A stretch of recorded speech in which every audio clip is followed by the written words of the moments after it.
Hey, this is Evans at Motorcycle.com. We are standing here getting ready to undertake the unlimited naked sport bike shootout. We've gathered 6 bikes and 6 riders to go up to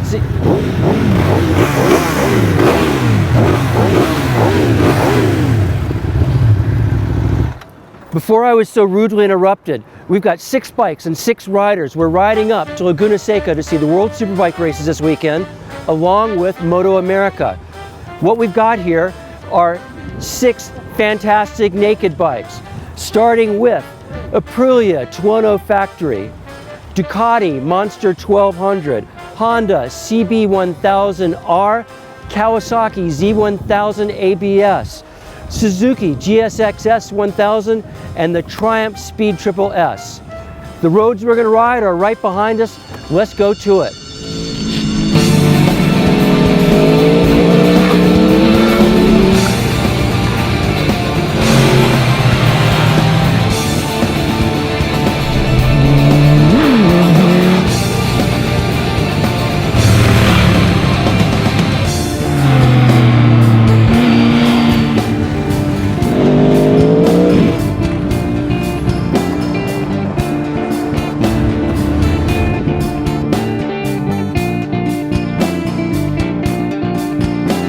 So we did a fill up and swap bikes, and I'm on the Honda now, and the Honda's got considerably more neutral bar position or hand position compared to the Ducati and the especially the Aprilia. I'm sitting very neutral, very upright. I'm not leaning forward or getting pushed back by the wind.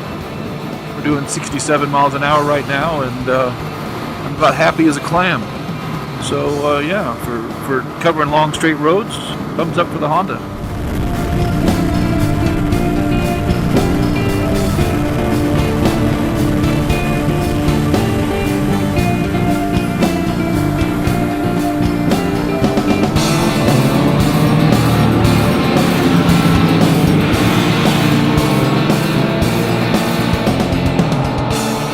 We're now at the end of Highway 58. We're roughly 150, 160 miles into our ride. And when we stopped at Taft, maybe 100 miles ago, we noticed that the back tire looked funny. Long day. It is about 11:25 at night. We planned on getting in here around sunset, so you could say our ride had issues. One of them was a bald rear tire on the Gixxus, which ended up showing cords before our ride was over. But someone clearly, as you can see right here, did one heck of a burnout contest with this tire, because it's totally fine all over here, and it's pretty much no longer rideable. We had to go south instead of north to find a place that had a tire that we could put on it. The problem is we got to put the nut back on too, and that's 40 minutes away. We got there after they closed. The guys at Cycle Gear were awesome. They stayed open an hour late for us, and then another half hour after that when we couldn't find a wrench and we had to go to Home Depot. Anyway, long story. We don't have the proper tools, so I've just decided to sacrifice myself for the good of the ride. Okay, but the Suzuki was delivered to us with a bald tire. It was just an oversight. It was a mistake in the bike prep. And we picked it up and started riding, and then stopped for gas and looked at the back tire and like, wait a second, there's cord showing. So now we're going to sit down and talk about what we thought about the bikes. And I'll just start off by saying if we were going strictly by performance numbers and you want to pay roughly $17,000, it'd be hard to beat the 210 Factory. But for this ride, I think it's about more than just out and out performance. It's about versatility and what you want to do with the bike. And with that in mind, my favorites, performance-wise, I can't say it's the 210.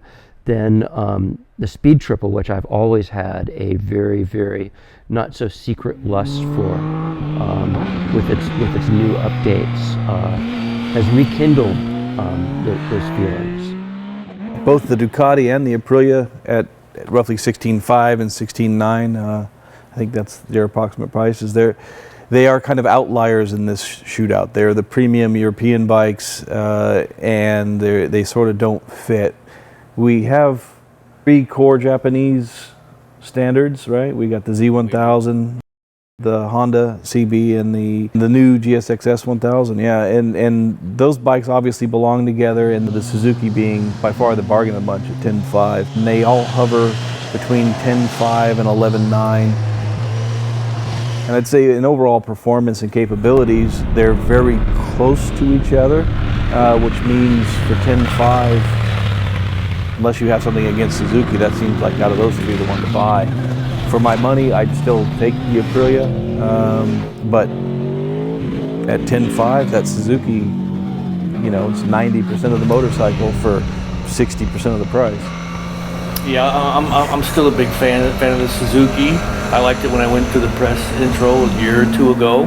But when you ride it back to back with all these other ones, the throttle is really jerky on that thing, and it doesn't have the greatest suspension of the others either. It's a 140 horsepower bike when it gets rolling, so it's got some poop. It really does. I'll probably put $1,000 into that thing, and then you got a $12,000 Suzuki, and it'd almost be as good as if you had $17,000 to spend for the Aprilia. No, it wouldn't. No, it wouldn't. It still wouldn't be almost as good. No, it wouldn't be. The Aprilia is like an alien in this group. It's in a league of its own. I caught my breath every time the engine got started. When you blip the throttle now and then and rev the thing up to 10,000 RPM, it's like or 13. it's such a great sounding machine. It's got the best suspension. It's might be the most comfortable. I think it is the most comfortable, actually, It's got everything. which is amazing. I don't know if I think it's the most comfortable. I think its ergonomics are great for aggressive riding. You know, I really loved it when we were in the winding roads of Highway 58, but on the straight up and down, I'd rather have the bar a little bit back towards me and a little bit higher. That's the beauty of all that you can change the handlebar. So right now, with about 30% of the riding in our shootout behind us, I actually placed that Triumph second behind the Aprilia. I gotta go Aprilia Triumph. Yeah, me too. Aprilia Triumph right now. This is early in the shootout, but first impressions, Aprilia Triumph. For me, it's Aprilia Triumph Suzuki. If I want a track day bike, or if I were a young single guy with $17,000 lying around asking me to buy a motorcycle with it, I've never been in that position.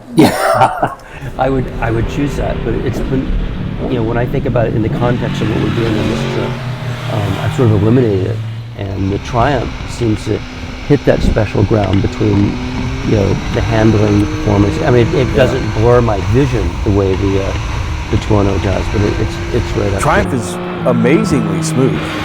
Amazingly smooth compared to like all the inline 4s and the thumpy twins. The Triumph is much smoother than it used to be. And the EFI is spot on. It's nice. Spot Comes on, on. really Yeah. nice. If the thing revved another 1,500 RPM, it would be probably the bike to own. As it is, it's a very ownable bike. That's one that you could ride around and maybe keep your license for a while. Should we all go back to our frugal shared hotel room and sleep on the floor? I think we don't have any choice. My Zinfandel is out and the bar is closed. Good night, dear.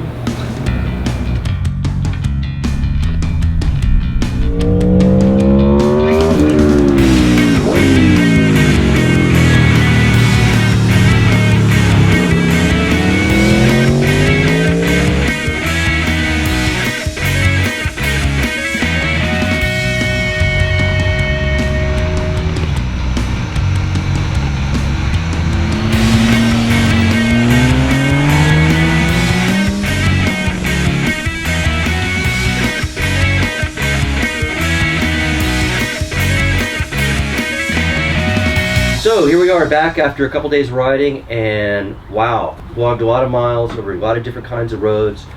You know, freeway, city streets, twisty roads, and gnarly broken pavement, bumpy, twisty roads. What I can say is I've always been a fan of the Triumph. I didn't realize I would like it as much as I did while riding it. The update has worked out pretty well. I like the new ride modes. The engine is snappy, though not overly energetic. I think it revs a little slower than some of y'all would have liked. I was very happy with it. and I thought the suspension was just about perfect for my size and weight on the variety of roads we were on. Some of the bikes did much better for me on the smooth roads, like the Suzuki. I liked a lot on the smooth roads. I got on the bumpy roads, and I felt like it was the worst of both worlds. It was soft until it needed to be soft, like when you hit a high-speed compression bump, and then it would lock up. And so I never really got comfortable with that, whereas the Triumph seemed to be a really nice compromise for me. I've always been a fan of the Speed Triple ever since the first one, and this bike is a magnificent motorcycle to me. It might not have the peak horsepower of a couple of the other ones, but it's not that far off. And it feels like to me it's just got torque, just a big lump of smooth torque all the way across. And I know that it might be a little bit taller geared. It's like 6,000 RPM. It's doing like 96 miles an hour.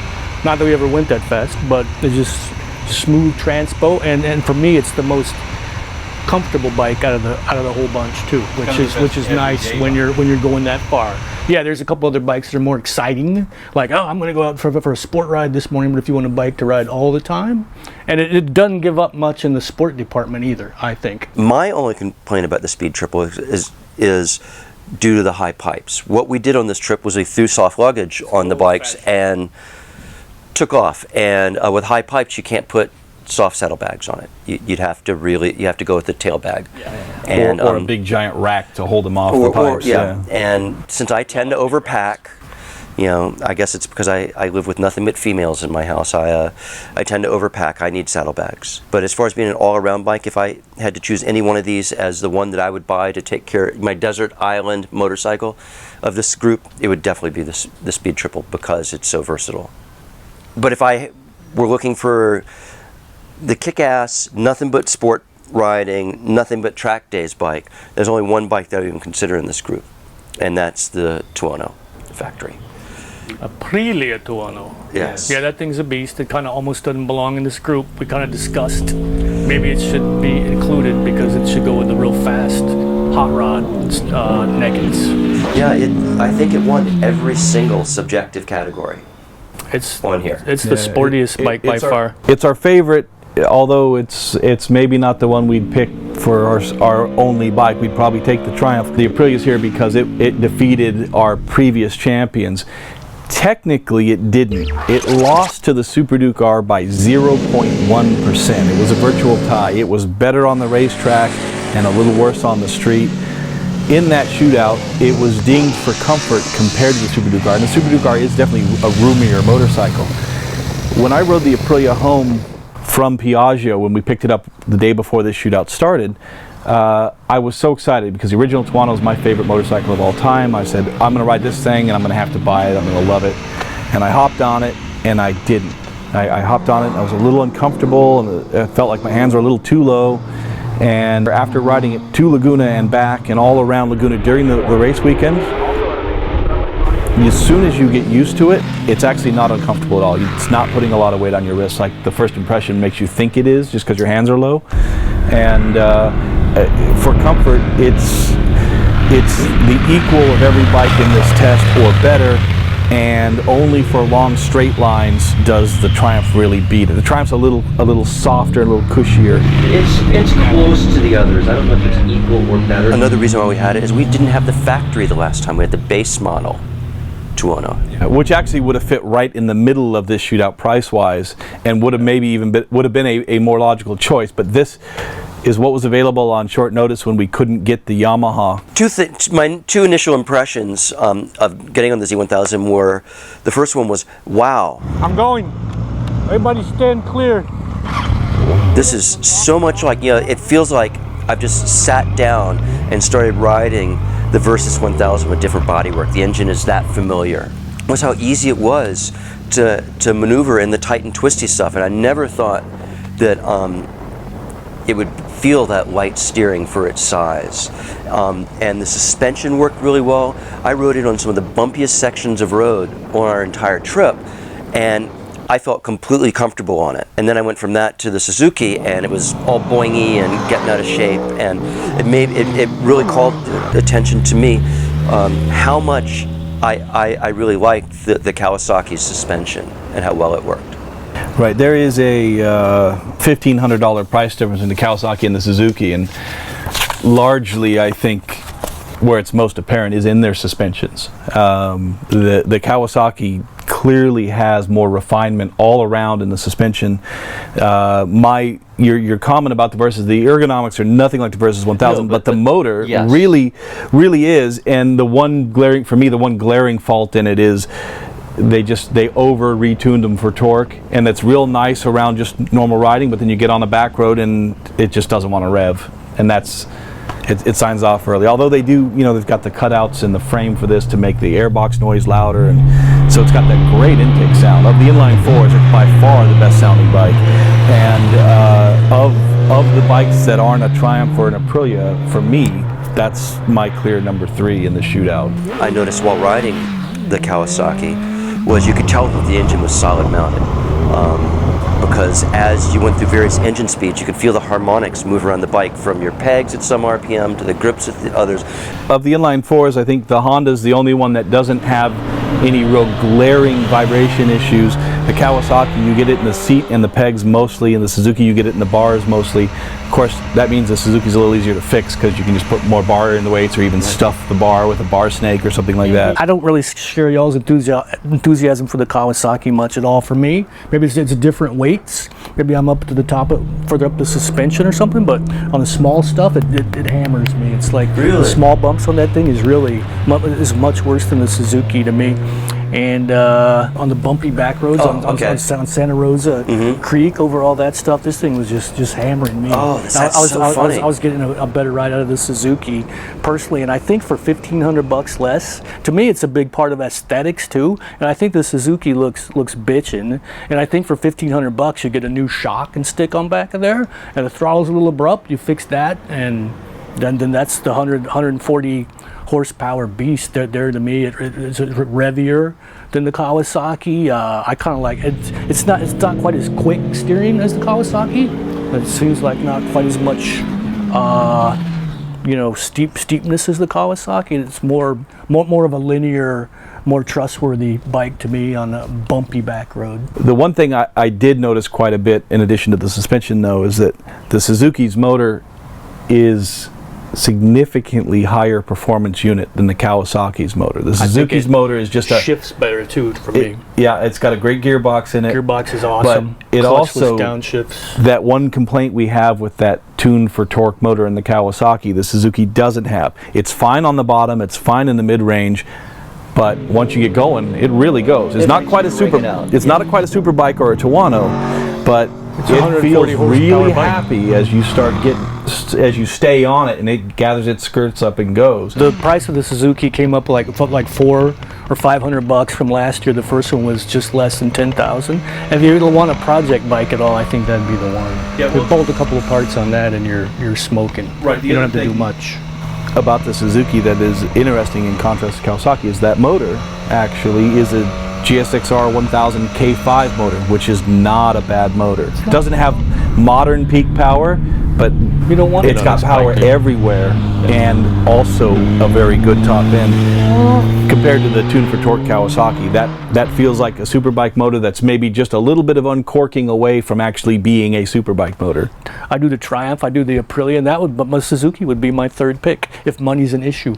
And it's kind of impressive that they're able to make a bike that nice for the money. Maybe it's just me, because it actually finished fifth in the rank. It only beat the Honda when it came down to our subjective scorecard. But well, it's because it's the little things. If you care about money. It's the minor things that hold the Suzuki back. The tuning of the suspension, not the quality of the suspension, but the tuning of the suspension. And it's clear though that between 10.5 and 16.9, a lot of territory. It's a lot of territory. For different people, it's going to be worth it, or it's not. Yeah. But if you've got to scrape together just to get 10.5 together for a motorcycle, you're not going to go wrong with the Suzuki. You can always do little things to it after you buy it, right?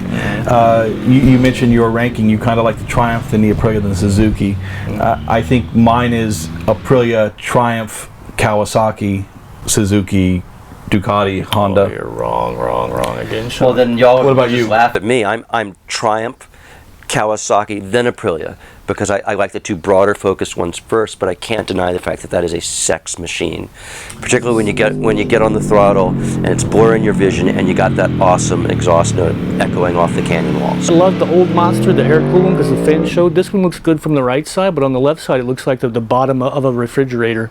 And I was kind of biased against it.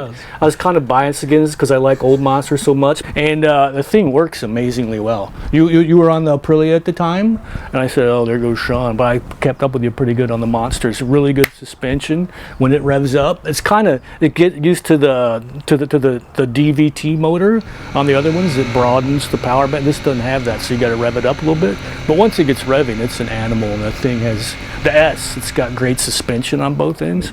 It works really, really good. But I don't know if I want to ride it around town every day either. Just like the Aprilia. And I'm typically a motor and suspension guy above practicality and everything else. I want suspension that doesn't get unsorted when you start pushing it hard. That Ducati is pretty much all around has the most motor everywhere. It actually doesn't quite have the peak power that Tolono's got it, but they're real close.